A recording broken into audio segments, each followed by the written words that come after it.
Well, top of the morning to you, and welcome to It's a Good Life. I'm your host, Brian Buffini, and today we have a star returning to the program, a great fan of his, Dr. John Delony.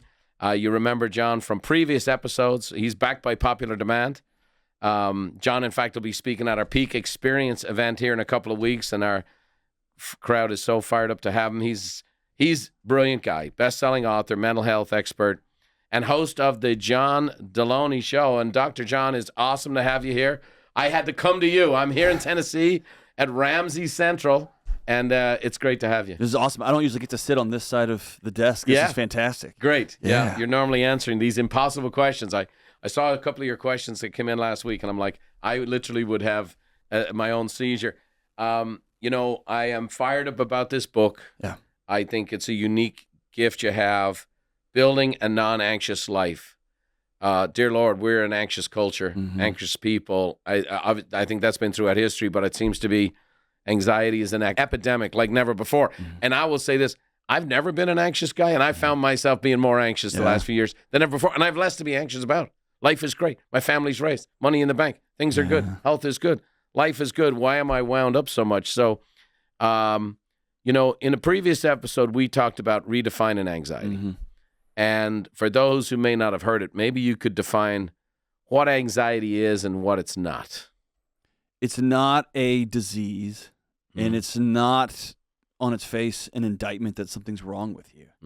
At the end of the day, it's just your body trying to get your attention that it's found something in your world that it has deemed not safe for you. It's just trying to get your attention, which in a weird way, there's a scholar at NYU named Wendy Suzuki, and she says, dude, anxiety's your friend. It's trying to help you out. And so if you stop going to war with it, right, and trying to stop it, right, or as I describe it in the book, it's just an alarm system, man, trying to let you know your house is on fire.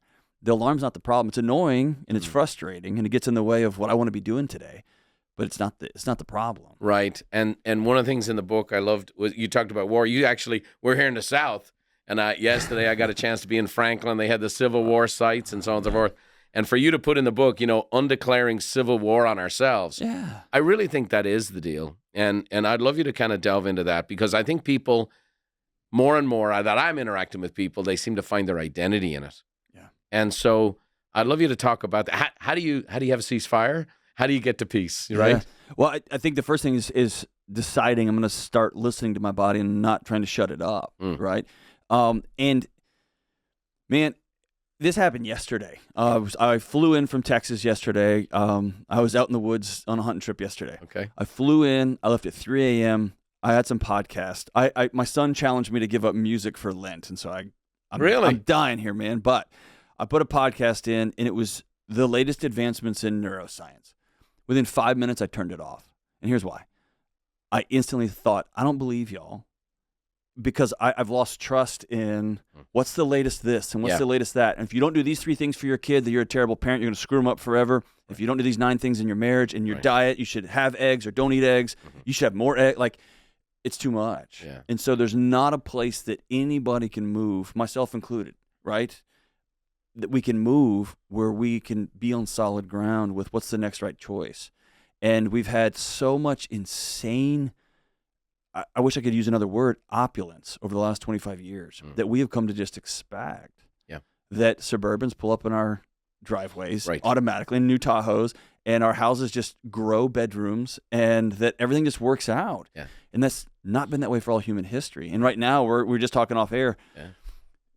The tide's going out. Right. We're realizing nobody has any swimsuit bottoms on, right? And so it's like it's a refining moment, but everybody's anxious, and then everyone's trying to sell you their answers. Right. And so for a guy that spent half of my adult life in grad school, even I'm like, I don't know that I trust my preacher. I don't know that I trust schools. I don't know if I trust the doctors. I don't trust anybody. And if you find yourself in that moment, your body would be failing you if it let you sleep all night. Yeah. That's a scary moment, right? So, you think about it, right? So you talk about, and it was interesting that you're on a hunting trip out in nature and you get to turn the stuff off. So now, and I have not been a scroller historically. What's happened is the companies raised my profile, started doing more public events. So, and my kids are into it. My daughter, Anna, is an Olympic horse rider. And so she's got a great social media following. So next thing I start getting into this. And of course, I mean, nothing new here that, Instagram and Facebook, they have the algorithms. Everybody knows this. Whatever you're looking for, you're going to find a heck of a lot more That's of. right. And it is staggering to me the level of advice and input. And we've stopped asking anymore. Well, who are you and who are you and what have you ever done? Like, John Delony's got 2 PhDs, right? That's a lot more P's, H's, and D's than I have. Right. It's your specialty, it's your gift, it's your calling, it's your passion. And now you're doing this radio show every day, and you're talking to people with these wild problems and difficult situations, and you've been rolling up your sleeves and digging into it. It's shocking to me that we're drowning in information and starving for wisdom. And then I feel anxious. So now I'm going to have, no offense, like in real estate, I was on a gal's show, huge following. She's 24 years of age. Now I'm 40 years in real estate, and she doesn't own a house yet. She has one of the biggest podcasts in real estate. And she's energetic. She's got a great look. She's really sharp. And then we delve into what's going on with the market. And she gave out some advice. And I'm can we stop the show? Is this thing going live? Like that is so far off. Right. So bad advice. Yes. Like driving people over a cliff, bad advice. And so I'm like, how do I do this on air? And I'm like, can we stop? And she, oh yeah, we're recording it. And I end up having a conversation with her off camera. Like, here's what that is. She goes, how do you know that? I said, because I've been through 5 cycles in real estate. That's right. I've seen this over and over again. So now here you are. You actually are an expert, surrounded in a field where everybody's an expert because they have an iPhone. Right. So how the heck, I have to trust somebody. That's it. How do I get through the clutter? How do I get to the wisdom and not the information? Drowning in all this crap. I need some help. Here's the thing. This is serious business. It's real. Anxiety is a serious deal. How do I get to the truth of it all? So there's I think he's the smartest man on the planet, but that's just my bias. His name's Nassim Taleb, and he wrote the book called The Black Swan. Yeah, you told me about him. He has something that he calls the IYI, the intellectual yet idiot. And we're surrounded. I think the least important part of what I do is the fact that I went to graduate school. What's more important is 20 years of sitting with people behind closed doors at 2 a.m. when their child has passed away. Yeah. The most important thing about you isn't your certifications. I don't even know what certifications you have. Yeah. I know you have been in the arena selling houses for 40 years, right? In 2008 and 2006 when they were just handing them out, right? All of it. Right. And so I think to be discerning, I learned this lesson. This is kind of funny. When I was at the dean of students at a law school, I remember asking folks, I was surrounded by some of the smartest people on the planet, in that they had studied a thing for 25 years, a sliver of insight.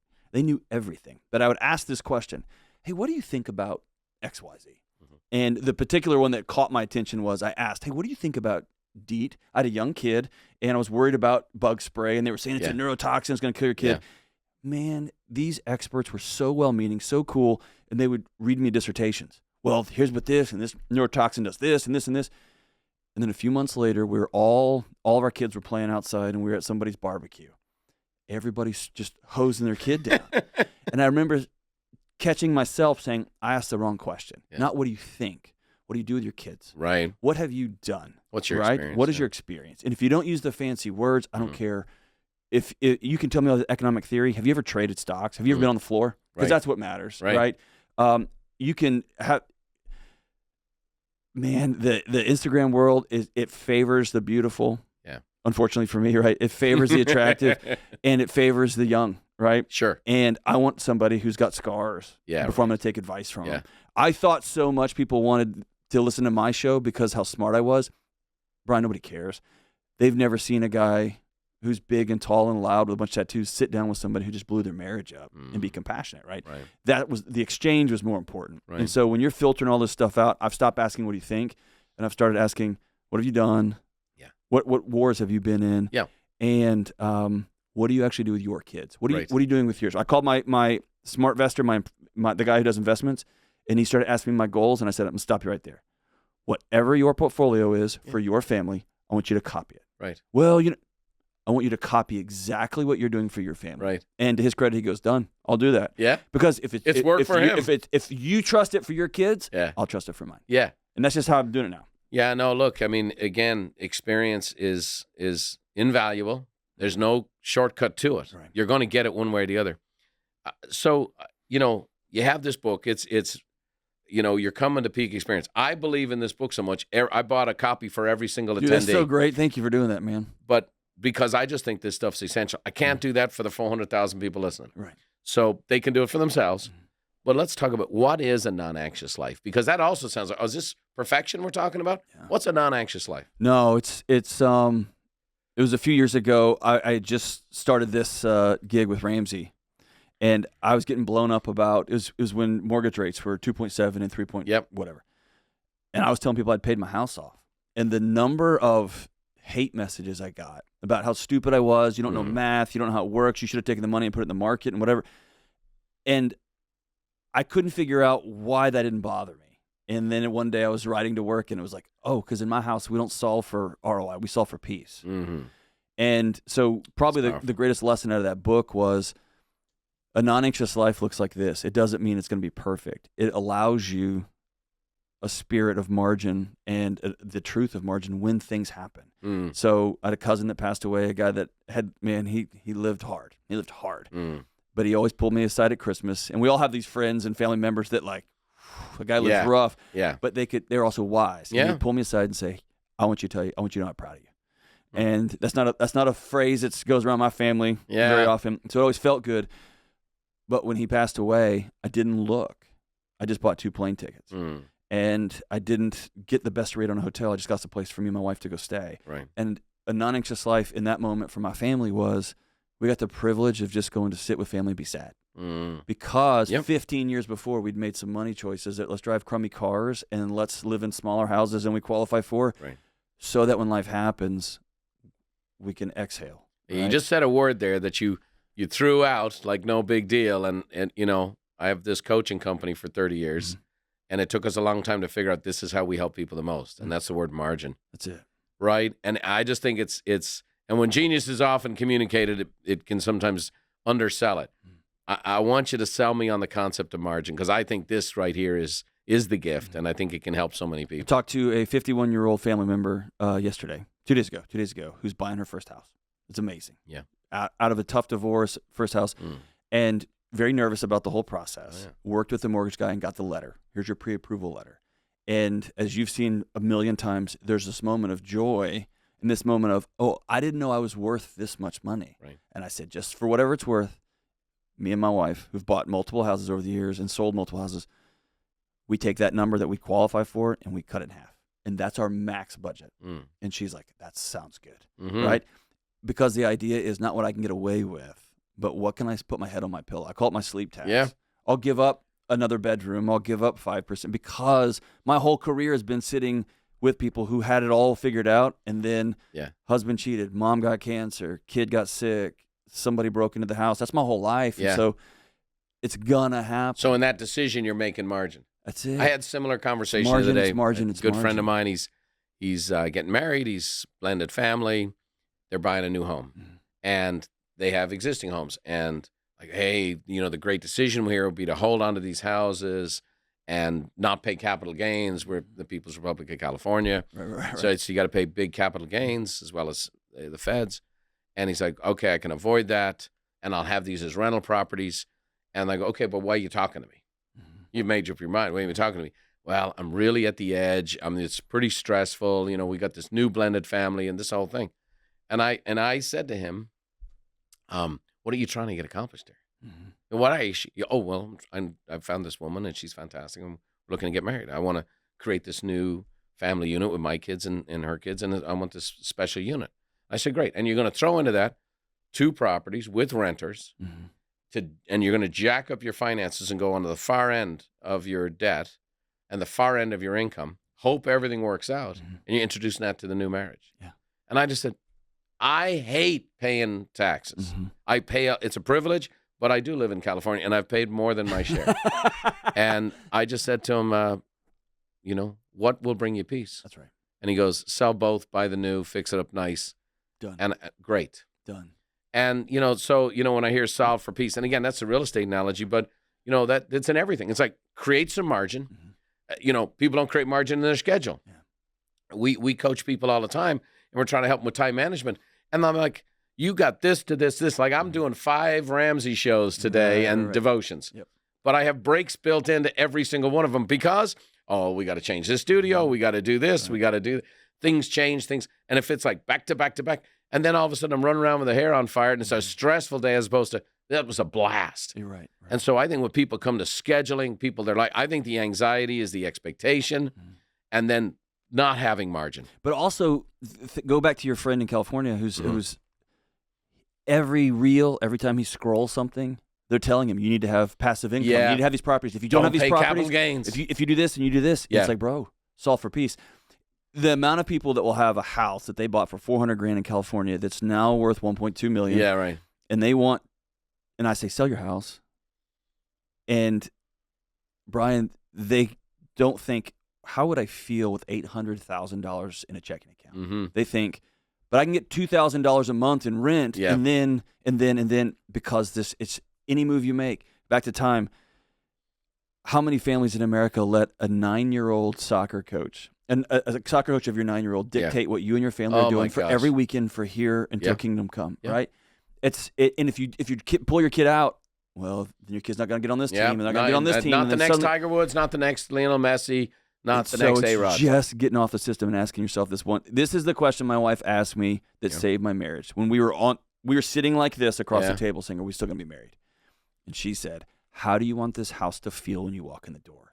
And I said, I want this house to be filled with laughter and warmth, and I want you to be happy that I'm home. And that's what we reverse engineered for. Not, I want to have this much net worth in it. Because for what? For what? Right? And I want to have a great business. I do. You do. Yeah. And we always have to ask ourselves, for what? And what's it going to cost us? Yep. And if the moment it stops bringing peace long term, you're in a season right now. Yeah. All of our jobs have seasons. Right. If you're a real estate person, is it May, June, July? It's chaos, right? Yeah, for Sure. Then you know that. Spring, essentially. That's part of it, man. And you have to have that week already on the calendar for when this thing, we're going to exhale. Yeah. Because we're solving for peace. Yeah. No, I love it. And again, creating the margin, giving yourself a chance. There's 2 specific numbers I want to get through. All right. One is there's 4 reasons for the alarm going off. Okay. And the second is you have your 6 daily choices. And I love that stuff. And so the alarm goes off. I'm feeling anxious. It's a good thing. It's a warning signal. I'm supposed to live in it. Mm-hmm. So what are the 4 signals that the alarm's going off? And then I'd love to get into that daily choices. So what I try to do is take all this nerd stuff, all of the sitting with people for a couple of decades, and then I've been buried by anxiety. It's like, what's my lived experience in this? And if I could give somebody a roadmap, then I think every mental health, every marriage, every purchasing, every big question starts with you have to choose reality. Mm-hmm. And when I'm talking to 26-year-olds now who want to do real estate, but I want to live in Manhattan, and I also want to make sure I can go out with my friends every night, and I want to make sure that's not reality. Yeah. You're not living in reality. Yeah. Maybe if you want that life, you can live in Kansas and get away with it because of the cost of living or whatever. Yeah, maybe. But you got to own reality. What's the state of your marriage? What's the state of your finances? What's the state of your health, right? Your physical health. The whole thing is, I feel like there's a generation of people coming up, a much maligned generation. I love it because I got 6 kids that are all in these generations, right? So I got 32 down to 2 23-year-olds. Yeah. And I have all their friends, and our house is the beehive, right? So it's the place all the friends come to. So I get this all the time. They all call me Mr. B. Yep. Mr. B, what about this? And Mr. B, what about that? And I got a great bunch of kids around us. But here's what I can tell you I've seen with this dynamic is I don't typically have massive entitlement, but I hear flavors of entitlement. Sure. Faulty expectation. You can be anything you want, Pookie. Yeah. Nonsense. I want the compounding effect is not, okay, that's over time. It's like, so like, for example, amongst my kids' friends, their friends will say what they're doing to increase their net worth. The number one thing, and it statistically shows, people under the age of 30 are using online gambling at 3 times the rate that they invest. That's right. In Bitcoin. And Bitcoin is another gambling. But I'm talking about taking the Lakers in 4 points, and LeBron's going to have 22, and here's the football game, like that kind of stuff. And yet, I try to tell them, like, here's my little chart. Sorry to bug you, but if you'll invest from 25 to 32, you're set up for the rest of your life. And they're like, yeah, I get it, Mr. B, but Cleveland's given 5, right? Right. So it's quick, it's now, it's immediate. And some of these people are going to be rewarded with this. We're about to have the single largest transfer of wealth in the history of mankind, $80 trillion in the next 15 to 20 years. Here's my concern. You can have all that and have nothing. Right. How can those of us that have the younger people and those who are the younger people listening in, how can we help folks get to the point where they understand the price that's got to be paid for the success they want to have and do it in a way that doesn't create massive anxiety? Well, anxiety is this idea that I should be somewhere different than I am right now. When I meet with 20-year-olds and 28-year-olds, I tell them, if you're not married, you don't have kids in your 20s, those should be long days. You should be you should leave a lot of blood and sweat on the floor. I'm living a life, I'm living in a home built on a foundation of 20s that I missed a lot of parties. Yeah. And I was married at the time, but we didn't have kids till late. We worked so crazy. And the goal wasn't to have this balance when I was in my 20s. It was to get to a certain place so that we could exhale at 35. We could exhale at 45. And let me put it this way, there's no hack. There's no hack. Yeah, or as my buddy Lane, he's a fitness guy, but he says so many people step over $100 bills to pick up nickels. If you are driving a car you can't afford, a depreciating asset that you've borrowed money against, you're stepping over dollars when you're trying to figure out what's Bitcoin doing. Right. If you aren't working full time and have a side hustle and also do another thing, when you're 20, when you're 24, you're stepping over dollars trying to pick up nickels. Right. Just pick up it's hard, but it's simple, man. I'll tell you a great story. So I'm at a member over at La Costa in San Diego. Yeah. And my buddies and I had a little golf tournament, and it was on a Thursday, which is when we normally play on Saturday. So we went out, played on Thursday, had this match. We're sitting in, having a few drinks. And there was a convention at the La Costa Spa and Resort. And it was all these young, like real hyper-aggressive. I think they were in some kind of investment thing and whatever else. And this one kid comes over, and the guy next to me, oh, man, let me see that watch. And like, really? And then the guy's like, oh, what kind of cars you? And they're like, we want to be you. Now, they know Jack Cheese. Right. I'm the youngest. I'm 58, and I'm the youngest guy in the group, right? And like, we want to be you. Here you are in the middle of the week, playing golf, hanging with your buddies. You got these cars. You got these watches. We just want to be you. And they're hyping us up. Oh, man, and I want to be where you are. Didn't ask a question. When they left, all of us at the table go, who are they talking about? Right. We've been working our arse off for 40 years. That's exactly right. And by the way, we're all still working. That's right. Right. But no, there was this image. Yeah. Oh, these guys have it made, and they're here at La Costa, and they're playing in the middle of the week because that's it, right? Because they don't work anymore. Well, why do I not want to work? Right. Tell me that part. So I see this. It's into the culture. It's into the Instagram, the comparison culture. Well, and it's their parents too. We've grown up in a generation. The analogy I use is, Mom and Dad have gone into the weight room and taken all the weight off the bar. Yeah. Because lifting weights is heavy and it's hard and you get hurt. Yeah. And now we have a generation of 25 and 30-year-olds that aren't strong, and it's not their fault. Their mom and dad cleared the deck for them. Yeah. And so there's something about looking at a 25-year-old and saying, you didn't get this, I'm sorry. There's only one path forward, is you got to go back to the gym. It's going to stink. And their parents are experiencing this right now. If you were selling houses, and you started selling when you're 25 and now you're 45, you may not want to do what's going to take to sell houses until you're 65 because it's about to change, right? Yep. And I've got real estate folks in my life who just wanted to hit the Facebook thing, and business just came to them. Yeah. Like the direct deposit just happened. Right. Now I've got a couple of younger 30-year-olds who are coming by and helping me out with this. They're sending me notes. They're taking care of X, Y, and Z. Sound like and our they're clients. Already, right? They're already looking at, one day he's going to sell this house. Yeah. And I'm the first person he thinks of. And that's a harder way to do life. It is, but it's a better way. I mean, but it's just using reality. The way it worked doesn't work anymore. What are we going to do next? Well, one of my talents is bringing an audience to total silence. And I'll say, how many of you in here are the person you are today because the adversity you overcame in your life? And everybody raised their hands. Mm-hmm. And then I go, why do we go to every length to remove every aspect of adversity from our children's lives? That's right. Yeah. And I don't want my kids to learn the big ones. I don't want them to learn the giant ones. You know what I mean? Right. I'll fight for that. Okay. Yeah. But they do have to face some adversity, and it is the making of them. Mm-hmm. And I have 3 of my kids coach sports, and coaching sports, you have to be John Delony to coach sports in America today.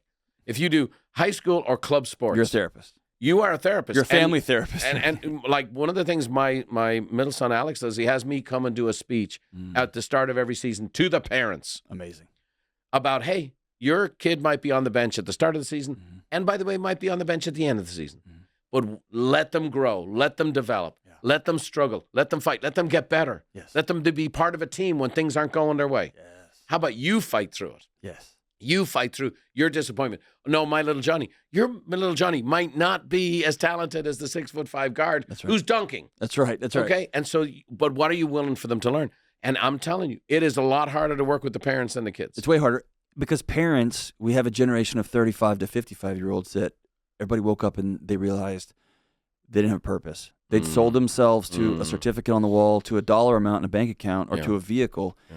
And the only purpose they have, they outsource to their kid. Yeah. Kids have become the report card for parents. Oh, gosh. And your performance on a basketball court has become my the reflection of whether I'm doing well or not. Yeah. And, man, if I got one message to parents is your kids can't hold the weight of a family system. They can't hold the weight of your needs and desires.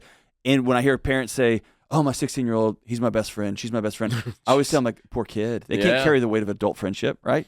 And so parents have to go make friends. They've got to go ask themselves, what do I want in this life? And I'm going to go do hard stuff to get it. And by the way, kids can go through wild adversity. The difference between a kid who is traumatized and those who are not, when they go through really awful, hard stuff, is do they go through it alone or not? Yeah. And so I want my kid, I hate to say this, I want my kid to fail some classes. I want him to know that I'll sit by him and we'll go through it together. I'm not going to come rescue you, but I'll always sit by you, right? And that's a different thing. Well, I'm at the stage, thank God, we have 6 great kids, but I was just asked yesterday at an event, was asked for some advice on parenting and whatever else, and I said, well, I wasn't always real popular with my kids.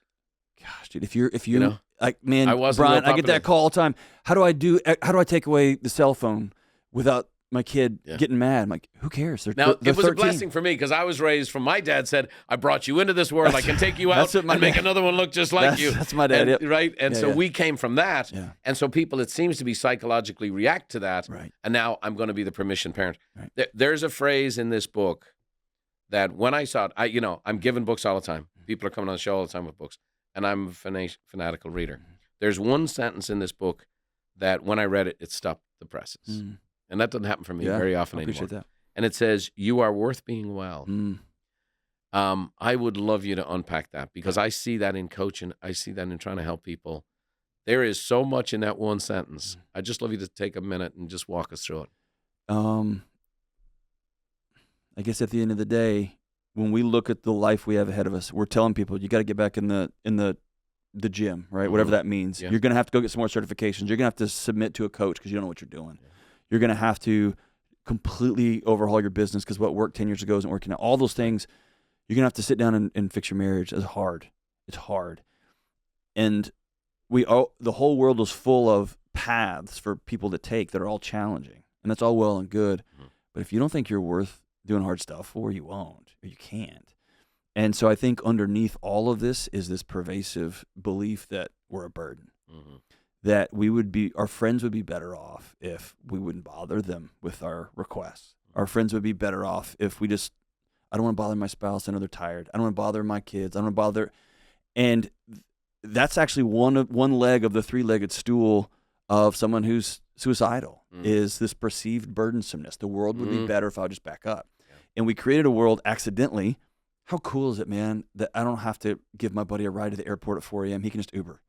It's so cool that I don't have to go next door and that neighbor that kind of bothers me because their dog barks too much and borrow eggs, I can just Instacart it. All that's cool, but it's created this perception of a lived experience that the world would be better if I just stayed in my house with the door shut, right? And so if I'm asking you're 48 and you're a millionaire and now you can't sell a house because the market shifted.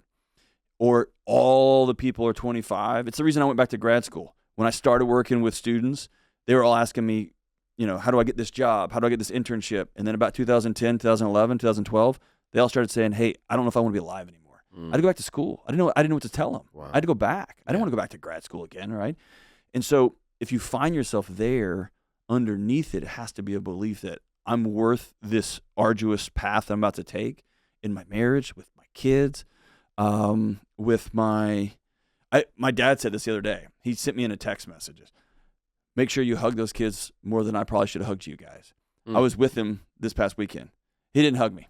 And as I was leaving, I was saying, it's never too late to change that, right? Right. And he's not going to. He's in his mid-70s. Yeah. It is what it is. Yeah. But it's this idea that I'm worth hugging, Yeah, right? I'm gonna go do that hard, awkward thing that makes me feel uncomfortable. I'm gonna go do that anyway, right? Yeah. And so you have to believe you're worth being well before you step into these wild challenges, or you're gonna go 2 weeks and you're gonna quit. You're gonna go 3 weeks, and you're gonna quit. Right. Let me say this. I've had body image issues my whole life, like struggle with eating right and being healthy. And there was a fitness influencer. His name's Sal DiStefano out of San Jose, your neck of the woods. Mm-hmm. And we were talking one time, and off air, he said, "Hey, if you go to the gym every day as punishment for not being attractive, or if you go to the gym because you think you're so gross and you're going to fix it," he said, "bro, you will quit every time. If you wake up and say, I get an hour because I'm worth an hour, and I'm going to go feel awesome, and I'm going to go push myself," he said, "you'll do that the rest of your life." And that shift was so important. That's brilliant. Right? Because I went to grad school because I thought I was stupid. I went to the gym because I thought I didn't look right. Yeah. I tipped really high because I thought I was an annoying customer. If you flip that stuff around, man, that's solving for peace, man. Yeah. Beautiful. Beautiful. Tell me why you wrote the book. What got you going to write this book? I mean, if I'm being super, super honest, it was because my publisher said, We need a book. there's a market for this. I wanted to write a book about friendship, and they kept saying, hey, write about this one. I got halfway through it, and there was this famous showdown in my garage with my wife, and she's kind of like E.F. Hutton. She didn't speak much. When she does, she's usually right, and I need to listen. But I realized I was lecturing America on the nuances of anxiety, and I was a frantically anxious person. And so at the end, I went back to the well and basically started over. Yeah. And I'm tired of people going to war with themselves. The world doesn't need any more shame. It doesn't need any more, you're an idiot, any more self-flagellation. Right. It needs a room of regulated adults to sit down and have hard conversations to figure out this mess that we're all in. Right. And all of the systems that we subscribe to want us to be anxious so that we will buy their answers. Yeah. And a room of regulated adults tends to make better decisions. Yeah. I think one of the reasons there's such division in the country is that you have very anxious, uptight people who are at war with themselves. That's right. Who then think, oh, well, politics will make the war go away. You know, from a guy who grew up in Ireland, a country that spent 800 years trying to figure out that stuff. Yeah. It doesn't end well. It never does. You know what I mean? Right? It never does. Because it's generational, and it can go on for centuries. Yeah. Until people, you know, in Ireland, it was fighting over Catholic and Protestant. You go to Ireland today, Northern Ireland, where the fighting was, neither one of them's going to church. No, that's right. You know that's right. what I mean? That's right. It's like, what are we fighting over? Yeah. But, you know, I think it's because the Civil War's inside. And the only tribe we have left is we don't go to church anymore. We think our doctors are trying to kill us, think the schools are trying to kill us. The only tribe we got left is politics. Yeah. And they don't have a path forward. What they do is they just tell you why you should hate everybody else. Right. And that's all we got. That's our cultural ethos, is who we're all supposed to hate together. Yeah. And you've lived it. That doesn't end well historically. No. So last question. If you came across someone, you get it every day on your show, but let's say someone in your circle. And, you know, my mom passed, and you first question about me because that's who you are. Yeah. And you are that guy. But somebody who's really dealing with some anxiety right now, he or she is just bound up, and they know it. Yeah. What would just be a couple of things to get them started on the right path? Yeah, it goes back to those 6 things. Like, choose reality. Take a pen and a piece of paper, and it's better than an app. Take a pen and a piece of paper and write down what's the state of your relationships, state of your marriage. You got a couple of friends. What's the state of your relationship with your kids? Finances. What's the state of your work? Is AI about to take your job? Right? Or if you're honest, have you had no clients in the last 4 months? Like, let's be honest. Yeah. What's that reality? And then the next one, if your brain understands that you're lonely, it would fail you. It would be failing you if it let you sleep. It would be failing you if it let you have a rambunctious romantic night with your spouse. It'd be failing you because it's not time for sex and it's not time for sleep. It's time to not die, right? So you have to have a group of people in your life. Right. That connection. Yeah. And I believe with all my guts, you have to have a coach or professional of some sort that is just your eyes in the sky. I've done this my whole life, and I've got a therapist that I go see. Yeah. And I've got a coach that I work with. You have to have that. I'm over my skis, man. Yeah. Right? And then you get into the more nuanced stuff. Are you able to be mindful about stuff? Do you believe in something bigger than yourself? Do you have a purpose that you get up and go work towards every day? If you're trying to sell a bunch of houses or you're trying to get somebody in a home, that's a different world, right? Yeah. And so, and again, hoping I don't know what y'all teach. No, it's but, beautiful. No, you're right. Look, I mean, it's word for word. I mean, I'm a coaching company, and we try to walk people through these very same steps. That's it. You know, here's the thing. 75% of our coaching sessions seem to have very little to do with helping people buy and sell homes and working on their budgets and their P&Ls and so on and so forth. Because that stuff's tactical and it's very easy to do. I mean, when you don't have a budget and you get a budget, it's liberation, it's freedom. When you go on the appointment and you miss the sale and you get trained on how to do it right, it's a freedom. Yeah. But the real thing is like what's going on for me. And most, here's the thing. The number one reason why people don't follow our system to the degree they do is they're anxious that if I'm going to get more of what I don't want. And this is I'm already kind of maxed out. Yeah. And I'll have people who say they're maxed out at 6 transactions a year. And then I have people doing 200. And it's like, hang on a second. These aren't superhumans. That's right. They're just doing it a little bit different. Right. I'm glad your publisher pushed you to do this. I am too. I remember at the very end, my wife and I sat down when this was about to go out. And you know what, putting a book out, you end up on the road. And my wife and I both agreed the healing that took place in me writing this and making those changes in my personal life. Right. If nobody bought that book, it was good. Well, you were coming to peak, and you were going to talk about hope as the middle finger. Hope's the new middle finger. Yeah. And I was like, can we talk about anxiety? Because Absolutely. I'm trying to help people. The theme of our event this year is about authenticity. Yep. And I feel like this anxiety is the greatest underminer of authenticity. We're living in an inauthentic world and comparisons and all those kind of things. I think the work is brilliant. I think and I hate to throw out compliments because we're kind of friends and we normally throw out jabs, but you're a brilliant guy. I appreciate that. We're in a world drowning in information. We're starving for wisdom. And you, my friend, you have wisdom, you have gift, and now I've seen you have a lot of reps and practice helping people. I appreciate that. And so it's all poured into this book. Well, and, can I say this? Awesome.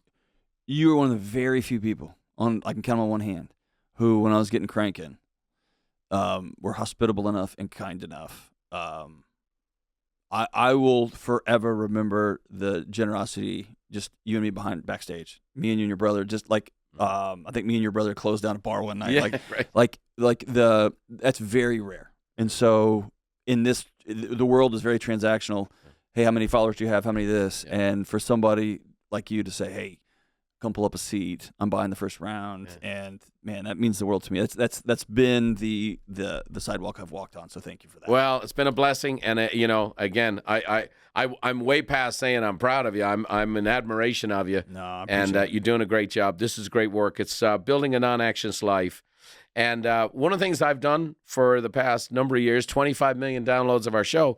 Our mom was always closed off with the Irish blessing. And this is the very first show that I'm not going to do that. Last week, I did a dedication to my mom. And I just 2 things. I wanted to honor my mom a certain way. And then also, I didn't want people to finish up a podcast hearing from someone from the grave. Yeah.